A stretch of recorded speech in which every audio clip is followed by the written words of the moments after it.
hello, everybody out there. This is the progress report for this. By God, we're almost to the solstice. You know that? Right, here we In are. a couple of days, the days yeah. are going to start to get a little bit longer. God, but only by seconds per Right. day for quite a while. Yeah. Well, But we're there, and it means it's the Christmas season, which Right. is always important to all of us. And so this is going to be the last Wednesday show for the progress report for this year, because next Wednesday is Christmas. Christmas Day. Christmas Day, and wow. there'll be no shows on Christmas Day. I can't understand why that is, but they're not doing it. And but I am telling you that for the first time in the history of the long 10-year history of the progress report, I'm going to do a show on Monday night with Arnie Arneson. And I know many of you out there really enjoy Arnie, as I do, because she's feisty, she's informed, and she's never at a loss for words. We can agree on that. Never at a loss for words. We can agree on that. So that'll be the last show of the year for the progress report, and it'll be on Wednesday. But tonight, I am delighted to have here my good friend, the Dean of the New Hampshire Senate, the Chair of Senate Finance, the guy who does so much for New Hampshire in so many ways, the Honorable Lou D'Alessandro.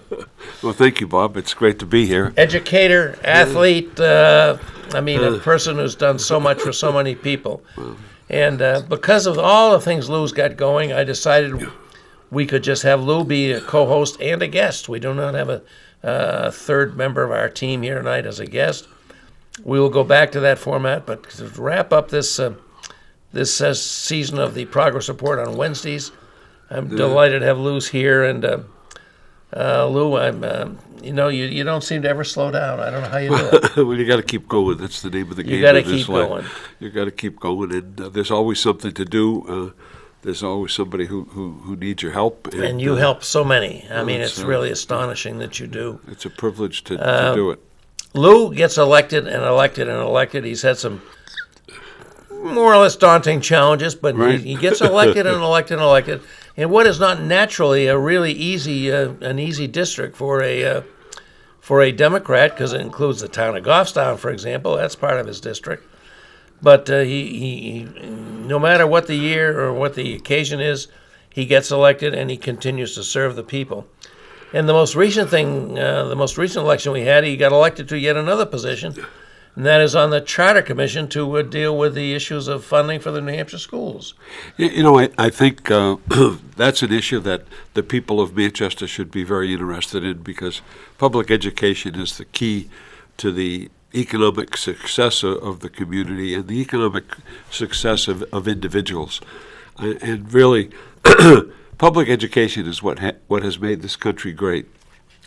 And the ability of a person to get a free and appropriate public education. It's one of the glories of our civilization. It really is. And people take it for granted, but it is so important. And as I visit around the world, and I've had the privilege of visiting many countries around the world, and I see and I witness how important education is, how valuable it is, and how difficult it is for some people to access it.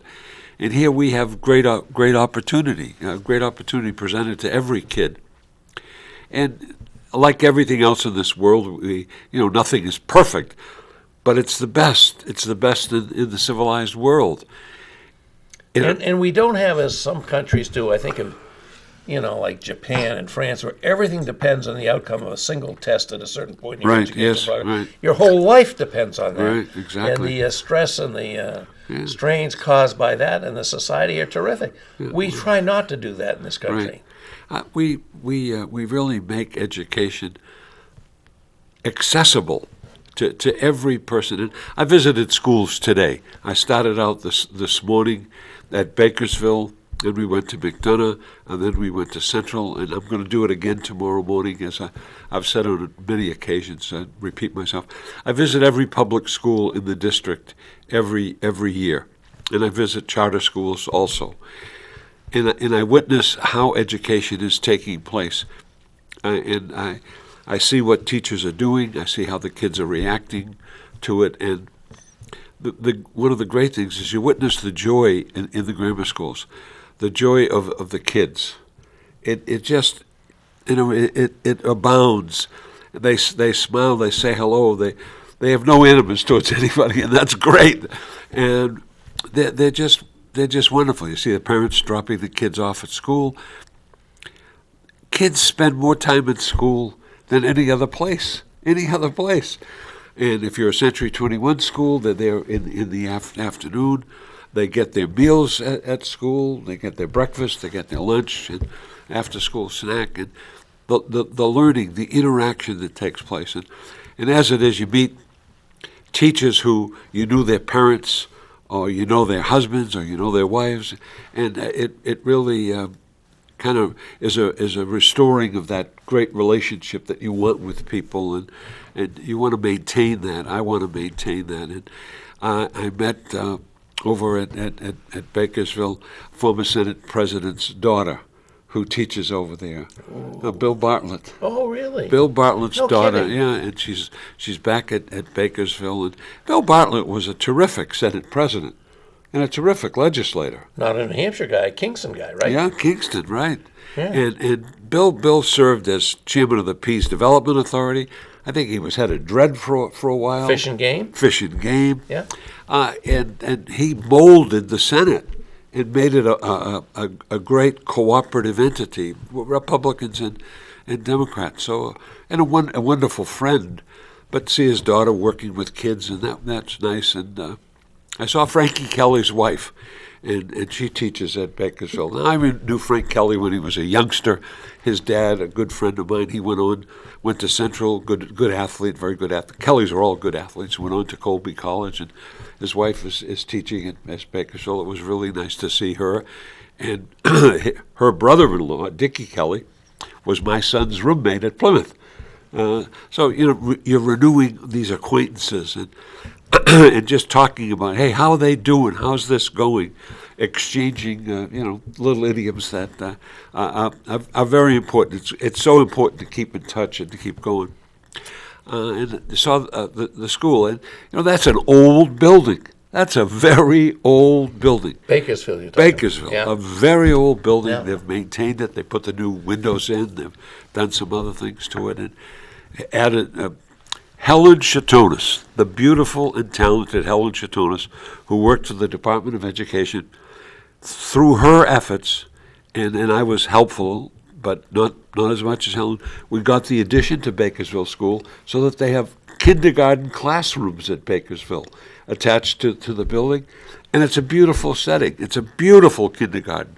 What a wonderful learning space was provided. And we did the same thing at McDonough. And Helen worked for the Department of Education. You remember Merle Chatonis? Yes, I do. Her husband was a distinguished legislator and was also on the Board of Trustees of the University of New Hampshire system.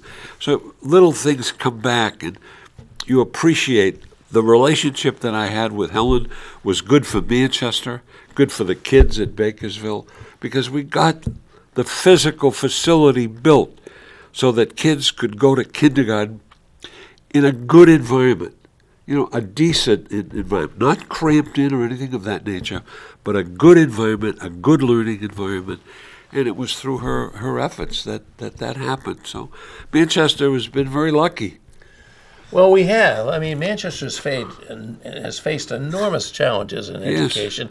I think nothing more devastating than the loss of the sending schools, starting with Bedford vacating from West, Right. which I don't think we've fully recovered from yet. Right. And then Hooksett, sending most of its kids to Pinkerton instead of Central, Right. and Auburn, and on and on. I mean, kid, yeah. and we have these challenges because Manchester is our truly urban center of New Hampshire. We Yes. don't, and we have Nashua, which is a fine city, but Manchester's more than twice the size of Nashua. We are the urban center of New Hampshire, Right. and that means we got problems. We have Yes. problems. We have We do. many problems. We do. We take in more of the refugees, Yep. which I think can be a source of strength, but we take them in.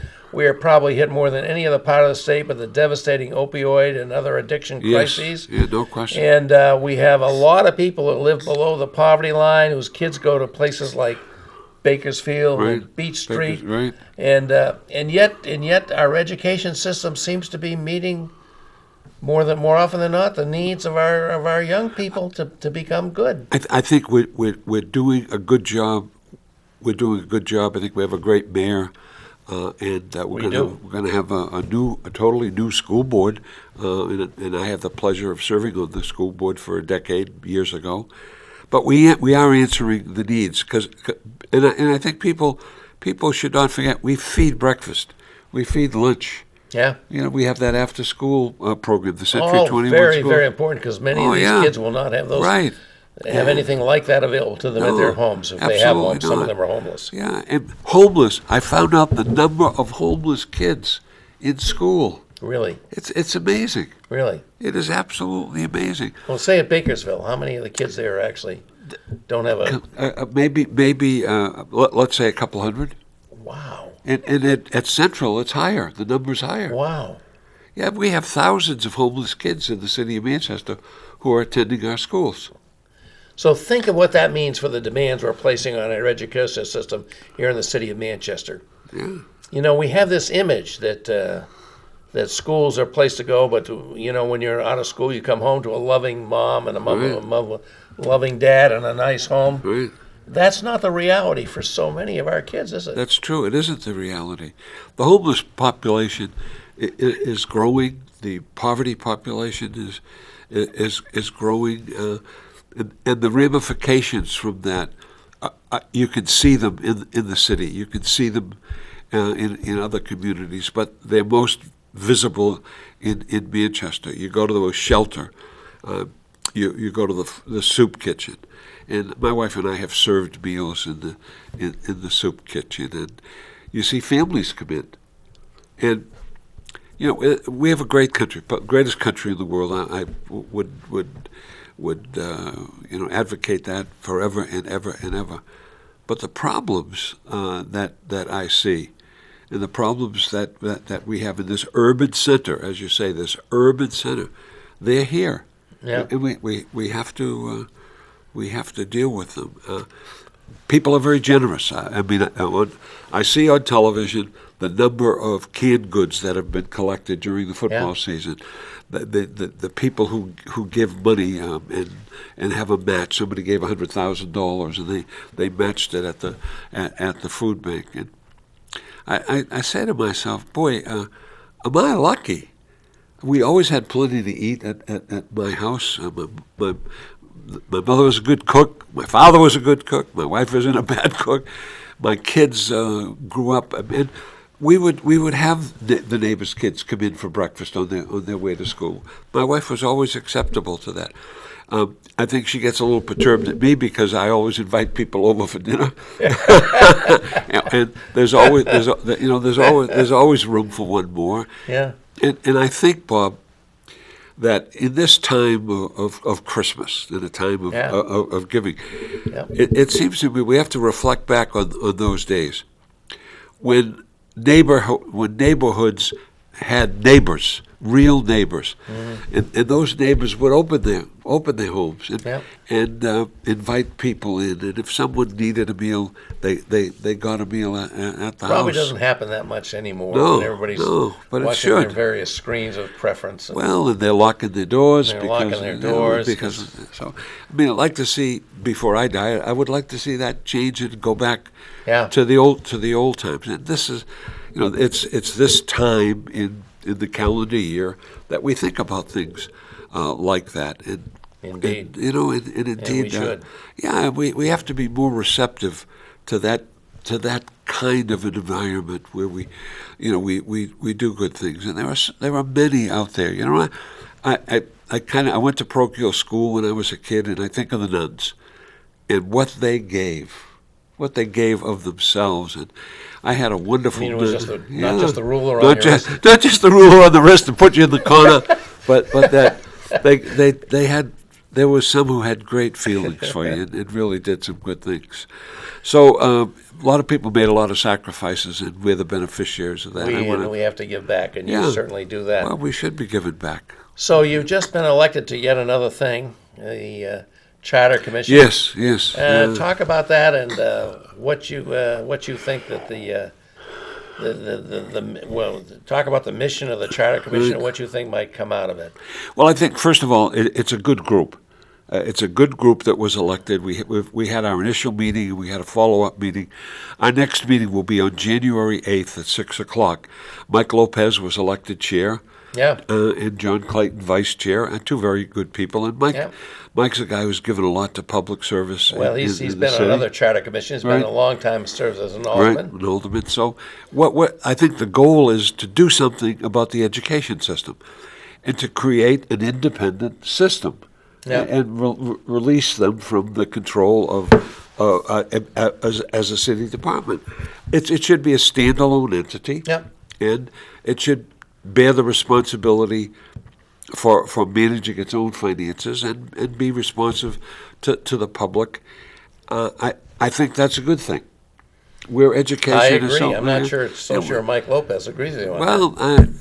I think we're going to have to convince others that it's the right thing. But that's the democratic process. But the Charter Commission is under a little cloud right now because there was an individual who filed suit against how the commission was established and his inability to get on the ballot because of a sign-up time. And that's still in the court and will be decided by the court maybe sometime in January as to see if the whole thing is legitimate. But we're going to proceed as if everything is okay. I've got a piece of legislation in with the city clerk to correct that error so that it can't happen again and to straighten out the law so that... Wouldn't affect the existing No, lawsuit. it wouldn't affect this. No. That reflects how you sign up, when you sign up, and when you can hold the election.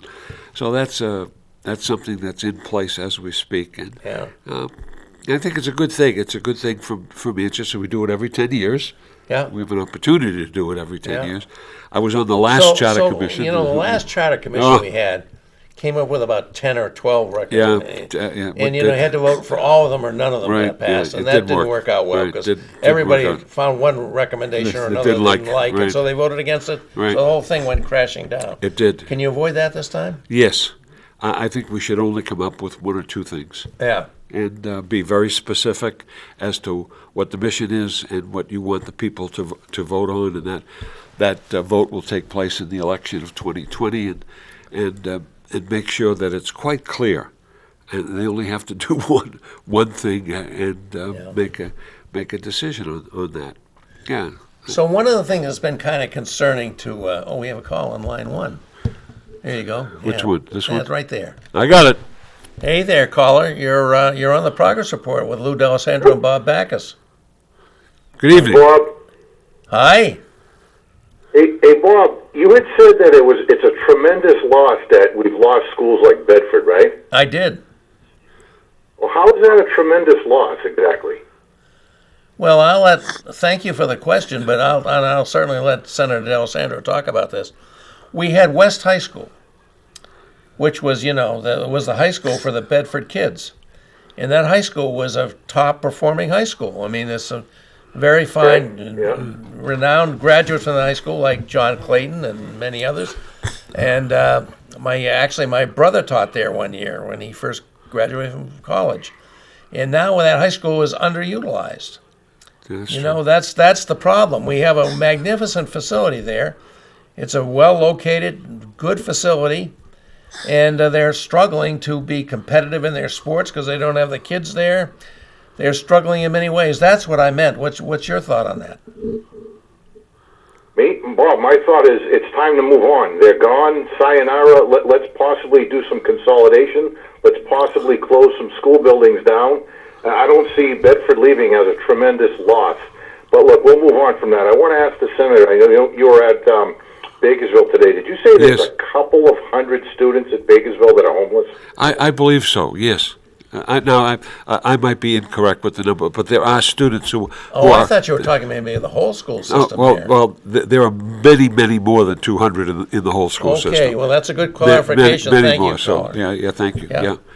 Because a lot of those kids are coming right across the street from the projects there. I don't think there's a couple hundred homeless kids at Bakersville, but all right, I'll keep listening to the show. Thank you. Good night. Thank you for your call.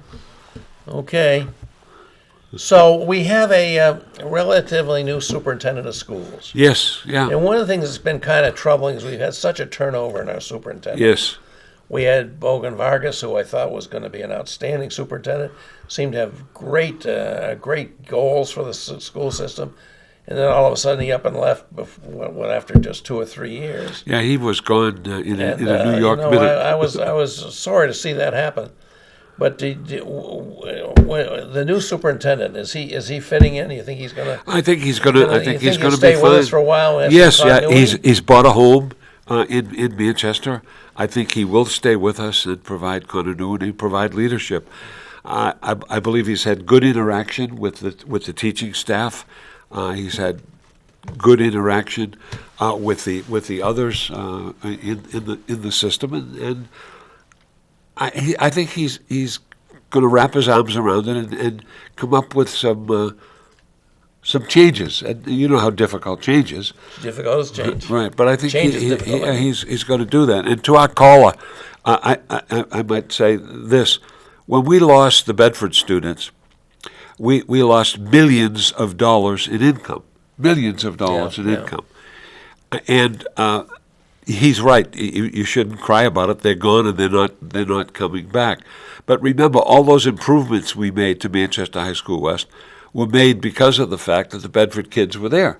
We expanded those buildings, and that's a cost that will be borne ad infinitum because those are fixed costs that remain in place. And we lost the integration situation where we had solid integration of the Bedford kids with the Manchester kids. And my children all went to West High. My wife went to West Side High. And in those days, I mean, when she was a student there, the Bedford kids were from the farms. Bedford was a farm area, Yeah. and the farm kids came to Manchester High School West, and they added a particular ingredient to the school, to the environment. Yeah, now, as sure time they did. gone on, Bedford, of course, has grown, and it's a whole different story now. So no crying over spilled milk. They're gone. They're not coming. They're not coming back. But indeed, millions of dollars was lost. And when we I was on the school board, and we cut our budget. And as a result of the cutting of our school budget, we had to refund to Bedford tuition monies because they had paid the cost of tuition prior to the cuts. Ooh, so that must have hurt. it did hurt, and I think we've done some foolish things in Manchester as it relates to the sending schools, losing Hooksett, losing Auburn, losing Candia. That provided another ingredient into the system. Those kids are gone. Pinkerton now has 3,200 kids. Wow. And Hooksett's got a 20-year arrangement with them. I think Auburn and Candia send their kids to Pinkerton now. Pinkerton is one big school, probably the biggest. It got to be the largest in the state, and it's like a college campus.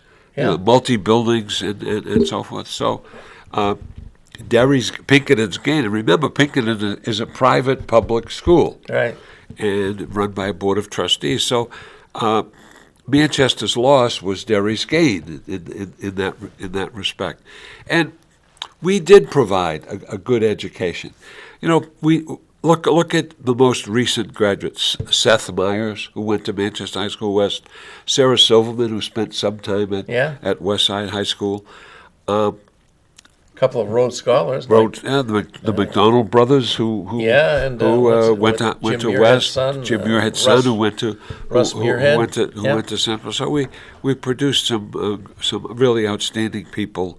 But I think the fact that there was a mingling of all of the socioeconomic classes is very important. That's a rich community for educational it is. opportunities. I mean, you witness it when you go to college. Yeah. And I witnessed it when I went to Goffstown, and we didn't just Goffstown, we had Penardville. Right, Penardville, of course. Which is a whole different world. Yep. Than the village and the mountains, the Appalachia up between the mountains. Yeah. I mean, that was a much smaller school, but we had our diversity there, and I think it was enriching. diversity is enriching, and it's very, very important. And now West is a school of about 800 800 students. Yeah. And we've got to do something to take advantage of the physical facility. And, redistricting has always been a problem in Manchester, Yeah. and will continue to be. That's got to be dealt with. It And has to be that's dealt got to with. be the new superintendent's the Yep. top of his agenda. Well, it's got to be on his agenda. Because it's not easy to solve, but Right. it does require a solution, I'm sure. It does. Yeah. So, switching from your city hat, where you've been visiting schools, as you've been telling us Yep. about, to your state hat, one of the things that was kind of stunning recently was, despite the urgings of our Commissioner of Education, Mr. Edelblut, we recently rejected a federal grant to open 20 new charter schools? 20 new charter schools. 20 new charter schools in the Right. state of New Hampshire. Yeah. And there's a lot of gnashing of teeth about that. But tell us about that. I mean, it seems to me like there's some real good questions there. Well, I think there are a lot of good questions. I was on the opposing side. I didn't think at this time adding 20 more charter schools was the way to go. The dollars that were refused, the initial grant was $10 million, and there's more money. There's more money to come. But let's look at the situation. We have 20 schools now. Some are doing well. Some aren't doing very well. Some have some luck raising money. Some have no luck raising money. One of Some of them got to be in very dire straits. yeah, some of them are in dire straits. There's one of them that hasn't paid the FICA taxes. They're behind if you looked at their audit. Ooh, and I that's think, not good. No, and I think Peter Leachman did a wonderful job of reading every document that was given by the Department of Education with reference to the charter schools. He went through them. So we have 20. We should be paying attention to them. They do get twice the grant than a regular public school gets. This is the so-called adequacy The grant. adequacy grant. They get over the long fight over education Right. funding is a state responsibility. Right, they get 7,100. A regular school gets 3,400. There are little caveats in there. If you free and reduced price lunch gives you a little bit more money. If they're not reading at the third grade level, by the third grade you get a little bit more money, and you get special education. So, but indeed, they get twice as much money as the regular public. But that public money schools. is still much less than the cost per pupil to Yes. educate a student Yes, in a public yeah, school. Yeah, sure. I mean, the cost of educating a student fluctuates from district to district. Sure. It's a very movable situation. Yeah. What do they say? Fungible situation. It's a very fungible situation. I mean, some districts, for example, Bedford, puts a lot of money in. Other districts don't put a lot of money in. The fact remains, though, that accepting this money was not going to do anything for the existing charter schools. It was to lay the groundwork for more charter schools. At this point in time, we don't need more charter schools. We're witnessing a decline in enrollment in our public schools. Yeah. And that Including our charter schools, oh which yeah, are all public of them. schools. Yeah. Indeed, they talk about over the next decade a 20% decline in enrollment. So it made sense to me to shore up what you have, make what you have better, to accommodate what we have, and prepare for the reduction in population that's going to come. And my understanding is that we now have in the state 27 charter schools that are chartered and Right. doing business. Yeah. And in those 27 schools, wide variations between the schools. Yes. But overall, the statistics would indicate that about 25% of the spaces available in those schools are currently going unfilled. Well, Or something like 1,000 Yeah, yeah. spaces or 1,200 spaces. well, some will say that. Others will say there's a waiting list. Well, in some Depends on the school, I guess. Exactly, it depends on the school. That's the statistics are one thing. How you manipulate the statistics is Yeah. something else. Okay. But the fact remains, we have a declining population. We're going to have to deal with that. And an aging population. And a very much an aging population. And being a product of that aging population, I'll tell you, it's a lot to think about as I move forward. Yeah. Yeah, Yeah. It is what it is. So what happens next? The Was this the Joint Fiscal Committee? Yes, it was the Joint Fiscal Committee. Yeah. Committee that rejected this Yes. federal largesse for reasons which you well articulated. Right. What happens next? Well, I think the Commissioner of Education will, under our rules, under our laws, he has to apply for all the federal grants that are available. So I think he's going to redo his request, and he'll bring his request back, and maybe he'll bring it back to the legislature, which reconvenes in January, and see if he can get a bill passed that deals with this situation in a much different manner. Yeah. And that the legislature has input, the whole legislature, the 400 members of the House and the 24 members of the Senate, rather than 10 people who are members of the Fiscal Committee. Because we're not a policy, we are not a policy body. We're a body that accepts monies that aren't in the budget during the interim period, or deals with emergencies. I mean, that's what the Fiscal Committee is there for. Yep. Okay. Well, I think we'll take a quick break now for just a brief period. Probably be our only break because we run long here because Lou has so much to say about so many things. Too much sometimes, that are important to us in New Hampshire. Particularly nothing more important than our education of the next generation of people who are going to be citizens and voters. But I think we'll be right back after that, and we'll go on to some other subjects real soon. So be right back. Thanks, everybody.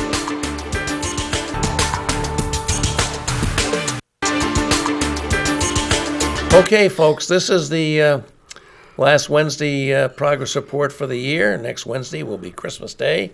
Hope you're all ready. Folks, I'm not. I'm stressed out. But I hope most of you are, and if you're not, I'm sure you will be. And we're having a great wrap-up here with my good friend and a definite major contributor to the public good in the state of New Hampshire, Senator Lou D'Alessandro, the Dean of the Senate, Chair of Senate Finance. We've been talking mostly about education at the school, through the public school system here in the city of Manchester. We have a wonderful group advancing our public education as perceived as well as to match the reality in Manchester Proud. I think they have their final thing coming up, don't they? I think so, yes. And that's, again, another great contribution by civic-minded individuals who said, let's make education in Manchester better. And they're working so at vital it. and so important. Oh, it is vital. Yeah. I wanted to talk to you about something else. Last time I talked to you, you were calling me from Puerto Rico. Yes.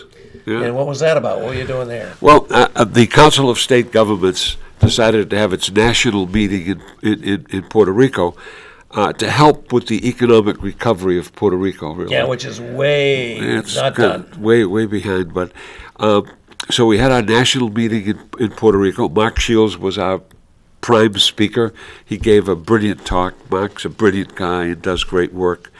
But we saw what reconstruction was like on the coast. And on the coast, reconstruction's been pretty good. They've come back. It's the interior where there's still a problem. The power grid is still a problem. There were, little breaches in the power every once in a while. We visited the Coast Guard station there, which spends a considerable amount of its time saving people who are in the boats and who get in trouble off the coast, but also the interdiction situation of the drug traffic, which is very important. And they're seizing drugs all the time, drugs that are trying to make their way across the water, across the Caribbean, and eventually to the United States. So they do a great job there. They do a great job with search and rescue.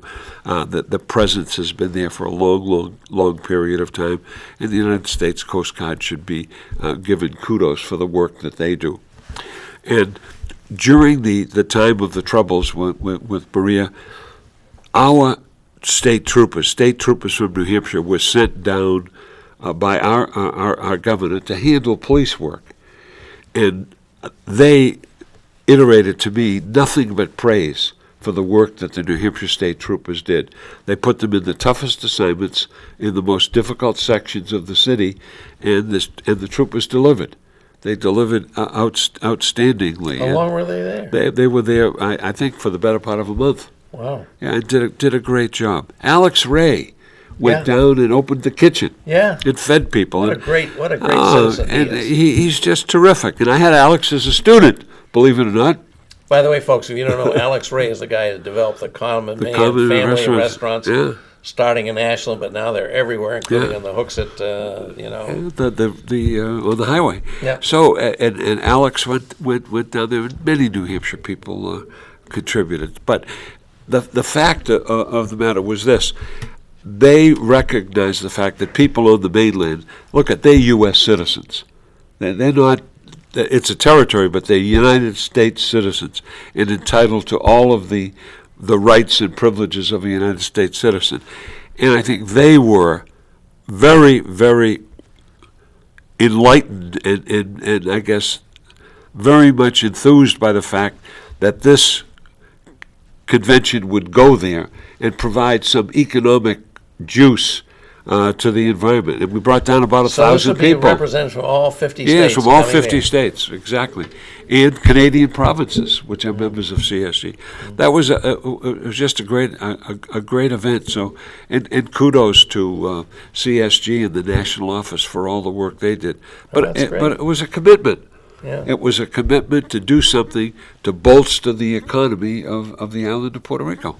And I think it was very successful. But I'm hearing that part of the problems of getting recovery from this devastating hurricane was Maria, wasn't it? Was that the one? Yes. Maria hit that very, very hard. Yes. Is that there's a lot of corruption in that, Well, in that society. yeah. Do you hear anything about that? There is corruption in the society, and the really the terrible situation was I had met with the governor of Puerto Rico about this, bringing this meeting to Puerto Rico.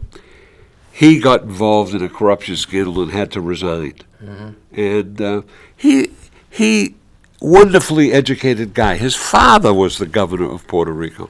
He's got a PhD from MIT, and he gets involved in a corruption scandal. I met he and his wife in Washington at the National Governors Conference, and oh my God, this guy had everything to lose and nothing to gain. He had the world by the tail. So, bang, he has to resign. They battle over a successor. The one successor comes. They don't accept that successor. Another successor comes because they don't have a really formal process. So the place is a mess. So here's a situation where we had planned to use the governor who was prior to this was well respected, well educated, blah blah blah. And he was going to be the focal point, the spokesperson for Puerto Rico and helpful in bringing some economic recovery there. And he ends up blowing the whole thing. What a tragedy. Yeah, it certainly Whoa, seems what a like it. tragedy. So yes, corruption. And this is the thing we fight all the time, particularly in Central America, South America, and the territories. And so much of corruption. the rest of the world, too. Yeah, corruption. And it's just a terrible thing to think of all of the money that's wasted that should be used for redevelopment and for building things. Look at the grid, the infrastructure. The electric infrastructure in Puerto Rico is abominable. Yeah. I mean, and it's abominable. It would have been hit hard in any event, but it was Oh, hit yeah, but it was- harder than it might have been Oh, because it yeah. was so weak to start with. Exactly, and monies that were allocated never spent properly, Yeah. and as a result of that, you get chaos, and that's what happened. And who suffers? The Yeah, people suffer. people suffer. And God knows how many people died. Yeah. You know, they don't have an accurate count, and think of the subsequent situation that took place in other islands, and the number of people that were killed because of that. There's a lot to do there, but we got to recognize they are Americans. They're citizens of the United States of America, and they deserve the same kind of rights and freedoms that everybody else has. Right. So one of the things I'm interested in getting your take on, because you are the chair of Senate Finance, last year we had a bonanza of revenues, Yes, we did. which we are told was very unlikely to reoccur because of a number of things that are not going to reoccur, according to the federal tax Yep. changes and Agree. repatriation of Yep. funds, Yeah. tax forgiveness or corporations that had Yep. stashed these funds overseas. How's it looking for this? How are we doing so far? I think we're a little bit behind. in our revenues. Now this month is a fairly big month, and I looked at the December revenues this morning. I get them every day, and we haven't seen the big surge in rooms and meals. We haven't seen the big surge in the business profits tax. So, we're lagging a little bit behind, but we got the money's yet to come in, and we haven't done a couple of things that we have to do in order to enhance our revenue picture, and one is conformity with the federal tax law. That's a big deal. That's got to take place. Market-based sourcing has got to take place. Single sales factor has to be used. These are going to enhance revenues because we're going to put ourselves in sync with the other states. I think 31 other states have done this. But remember, we still have the reduction in the business taxes. They're at 7.7 and 0.60 for the BET, 7.7 for the BET, and we took it from 8.5, and we took it, I think, from 6.87. That's a loss of $90 million in revenue that we could see. Is there another trigger level as to Yes. whether we go forward with There is. another round of tax cuts? We have a triggering mechanism in place. If we don't reach a certain dollar figure, then we go back up to 7.9, and that 0.6 goes up to, I think, 0.6. 650 or 687. Is it too early to say whether we're going to get Yes, that or it's not? going to. Because we have to wait till the end of the biennium Yeah, and look at yeah. the CAFR at the end of the biennium. Okay. But generally speaking, the boom that took place because of repatriation and the federal tax changes, that's over. Yeah. That is over. That was a one-time situation. Yeah. And many of the monies that we sent back to the communities, and the communities have to recognize this. Those were one-time monies, Yeah. both on the education Yeah, side. I wonder if they really do. No, they have to, and I've tried to emphasize that to No be- more big checks going around Right. with governors. No. These big, Yeah, lottery. right. You win the lottery-style checks Yeah. from Manchester and other communities. Tried to communicate with Manchester and Goffstown, who I represent in the Senate. Sent them a letter telling them that these were one-time monies. Spelled out the monies, gave them a spreadsheet that showed the monies, and showed how the $40 million in municipal aid, $20 million in each year. That's one-time. It's one-time revenue. There's a formula put together that sends it back. Manchester picks up some good money there. So does Goffstown.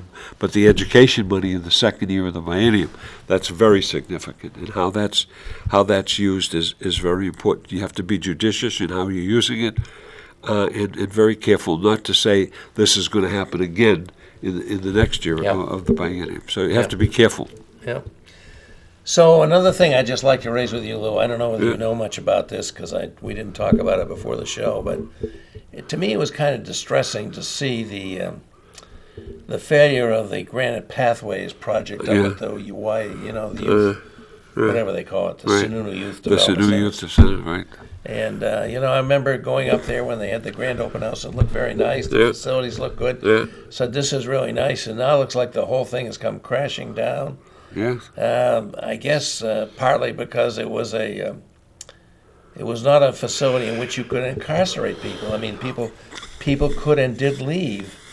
And Well, they got furloughed, right, yeah. for the weekend. just walk away, and the staff members could try and ask them not to stick with the program. But if these people are horribly addicted and the cravings are strong, and they left.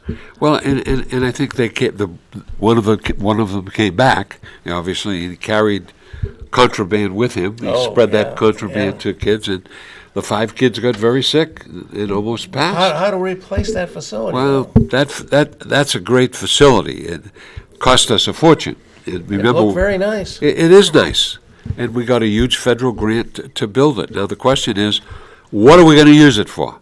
What are we going to use it for? And there are those in the legislature who say we don't want to incarcerate kids, but there has to be a place for dangerous kids. There's got to be a place for them.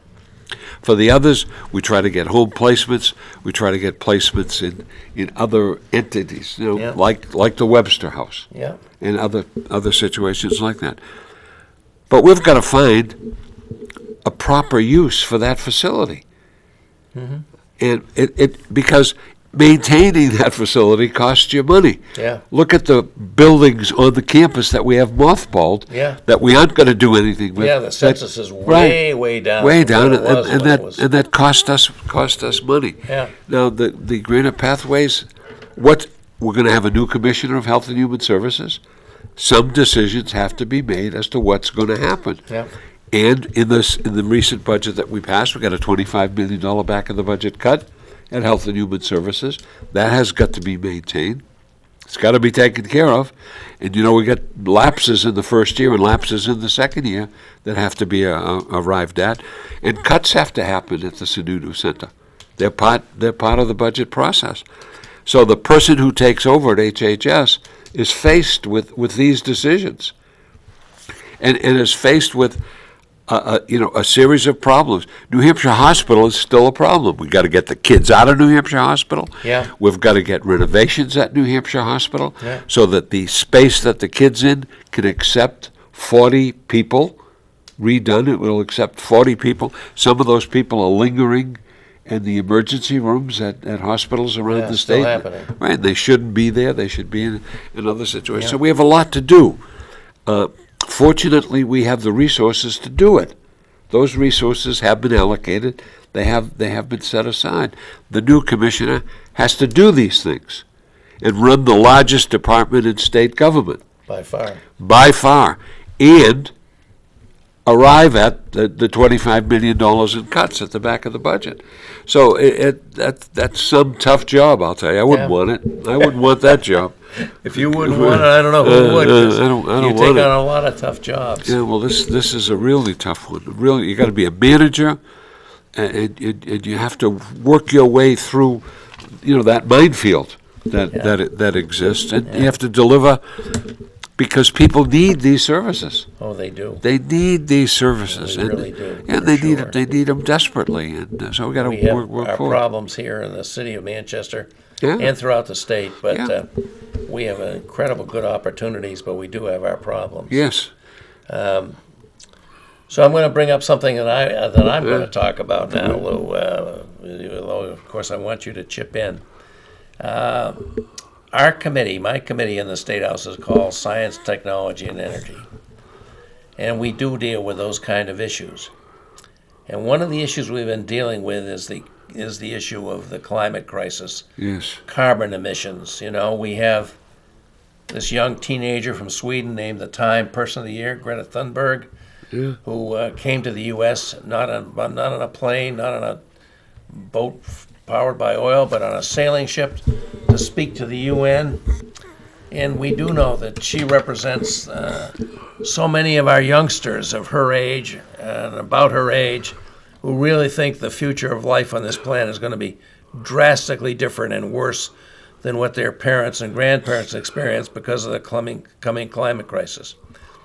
So one of the ways that we've decided to address that in New Hampshire, small state though we are, is by putting forward through our committee a carbon fee and dividend program. And this is something we've been working on for quite a while. I'm not the chief sponsor, but I am supportive. And it would call for a major fee to be paid by the people that bring in fossil fuels to New Hampshire for heating, for transportation, and whatever. This won't be your local gas station. It won't be your local oil delivery guy. But the people that bring that in, they will have to pay a fee to account for the external costs of this system we use, which are not accounted for in the pricing mechanism, namely the pollution of our Right. atmosphere and the cause of increasing global warming, which we are now told reliably we have a crisis with very, very brief window of opportunity to address. So we've put forward a bill. We've now passed it out. It was retained in the last term. Now it's been passed out to call for a climate fee and dividend. And the scheme is that these people that bring in bulk supplies will pay a fee, which will be translated down into your the gas pump and the heating oil delivery point.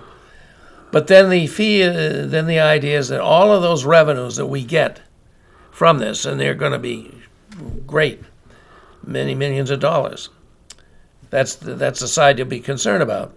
But in response to that, after we deduct the cost of administering the program, to return every one of those dollars to the citizens of New Hampshire as a dividend. And we had an example of this in the great state of Alaska, which, when they developed the Northern Slope oil business, they were so rich with oil that they could offer their citizens a dividend, which they're still getting. Every citizen of Alaska who's an adult does still get a check from the Alaska government because of the oil revenues from exploiting that resource. But this would not be from exploiting and developing more fossil fuel. This would be in an effort to combat the increasing use of fossil fuel. Now, this is very, very controversial, folks. It'll be controversial for you in the Senate when it gets to you, if it does. Because we do not have another example of this in this country yet. We do have examples in other jurisdictions, like in Canada, British Columbia, for example. We do not have an example of this. And so people say, well, why do you want to do this here? Why start with New Hampshire? My answer is, well, why not? Right. Why not? Somebody's got to start somewhere. We all know that we need the federal government to deal with this issue. The federal government has to come up with a mechanism for pricing, for defraying the cost that carbon pollution into the atmosphere is going to cost us all. And why don't we start right here in New Hampshire with our own modest program? I think this is a very tough lift, folks, and probably you out there, maybe you're already saying, what are you talking about? I'm not going to want to pay more for gas at the pump. I don't want to either. I'm not going to want to pay more for propane or heating oil to be delivered to my home. I'm not either. But if you get that money back, and the program would call for a reimbursement mechanism particularly favorable to the low-income folks. So that's a big issue we're facing. I don't know how far this bill is going to get in this legislature. I don't think it'll get all the way. If it happened to get to the House and the Senate, I'm absolutely sure the governor would veto it. He would be really doing that with great relish. But I wanted to bring that up because this is something that's controversial even within our own caucus in the House. Certainly be controversial in the Senate, Lou, if Yes, you get there. I don't think it's any You can question. well understand. Yeah. But the crisis is real. We do need to deal with carbon pollution and other gas emissions that are damaging to the atmosphere and causing the global climate change that we're seeing. We're pretty close to the time when there's going to be no sea ice in the Arctic at all. Maybe 10 years away. No sea ice in the Arctic Ocean. Right. Oh, that's fine. You can take a cruise ship now and sail around the Arctic Ocean. That'd be great. Right. But what we're going to lose is the Arctic ice reflecting the sun's rays hitting the earth and being reflected back up.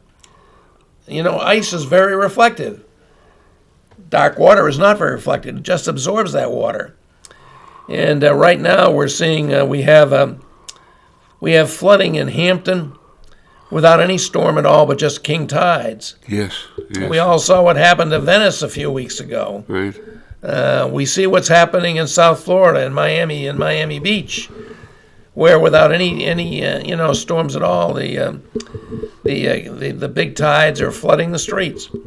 There's no doubt that we're facing a drastic situation here, and this is going to be what our committee's trying to do. I don't know how it's going to go, but there you go. There's a warning for you to be looking forward to this bill if we get it through the House, and it may not get through the House. Well, I think it will bring a lot of discussion and debate. There are those who say, look at the erosion that's taking place on the coast.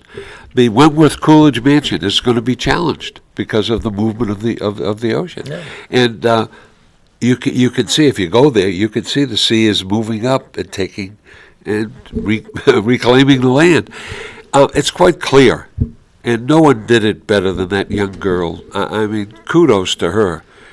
Kudos to her. What courage she had. Oh, amazing. And her amazing speech. And believe me, speech. she represents her age group. Oh. These people, these young people. Yeah. Some of us, our age, Lou, say, not such a big deal. I won't be here to see it. Right. These young people will be here to see it. Sure. And they're not looking forward to what they're going to see. And it's look at this is the world that we're leaving them.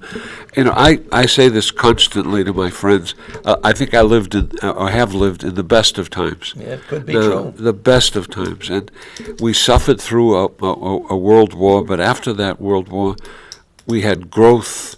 We had tremendous wealth dispersed throughout the country. People got to own homes that never got to own homes before. And they got an education. They got an education through the GI Bill. They were tremendous contributors. Yeah, and we had so many wonderful things happen. And now we've polluted the land, we've polluted the sea. Without any regard for the future. And I don't want to brag, Bob, but in 1982 when I ran for governor, I said there were two things that I thought had to be dealt with, because if we didn't deal with them, we would pay an enormous price going forward. Water and the treatment of waste. Both essential. And I'll say this today, water, very, very significant problem. How we treat waste, the nitrogen that's coming from the pools, spilling off into the rivers and the streams, is destroying the life. And we built the lagoons because we accepted that methodology of how to treat waste. That's got to be changed, and there's a cost associated with that. When all of that work was done, it was 75% federal, 20% state, and 5% local. The greatest expenditure made, and this was in the 1970s. This is when we got our Manchester treatment plant. Treatment plant, that's when we got... Which is now reaching its end of its life cycle. Right, that's when we got the Winnipesaukee Interceptor. Yep. So those things were there then. We just didn't pay attention to them. Now they're omnipresent, because southern New Hampshire needs water. They need water. We are going to take 3.5 million gallons a day from Manchester, from Massabesic and the secondary source, and we're going to send it down south. That's southern New Hampshire, because they need water. Yeah. We are going to build a pipeline, and we're going to take it there. There was a statute in the tax law that gave credit to people who'd had development in this kind of a project. That was eliminated. Senator Shaheen is trying to restore that provision in law so that all of it will be deductible. But we're going to spend millions of dollars to get that water south. We've got to start thinking about the environment. It's so important. And Lou, we are fortunate. Climate change, we're still going to have water in New Hampshire. Yes, we're very lucky. Talk about the Southwest and, Oh, well, sure. Parts of Africa, the Sahel, and other places, they're not going to have water. They don't have it, and they won't have it. We have it. We have to manage it very appropriately. We've got to manage it. We've got to take care of it. And we've got to respect the environment. We've got to respect the environment. That's what sustains us all. Yeah, folks. I mean, look at the weather. That's been occurring just in the last few days, the tornadoes. We've never seen anything like that. No. And these things emerge all of a sudden and destroy homes, destroy schools, destroy property. Hey, we gotta wait. We have a good thing. Let's preserve a good thing. And let's all commit ourselves, to doing our part to save that. We all have to do our part. And you certainly do your part. It's a team effort. Well, thank you. It's always a pleasure to have you here. Thank you, Bob. You are such a contributor. Well, I don't know. Listen, I don't think anybody can exceed you in your contributions to the public good. We do what we can, that's all. So I don't know if I mentioned at the beginning, but I will mention right now because we're wrapping up. Thanks to the station here, MCTV in Brandon, we are going to be. I'm going to be doing a show on Monday. Yes, great. I've never done a Monday show, but I'll be here with Arnie Arneson. That'll be great. Who's always delightful to have here, feisty, controversial, and passionate, and I'm looking forward to that. So this will not be the last show for the Progress Report for this year. It'll be the last Wednesday show. Couldn't do better than have my friend Lou D'Alessandro here to share with thank you. But I will be back on Monday. On Monday, December 21st, with Arnie, and really looking forward to that. Great. Folks, thank you very much for watching, and we always look forward to your calls, so call in when you can. And we'll see you on Monday. Right, Take care, everybody. Take care, and to all the best.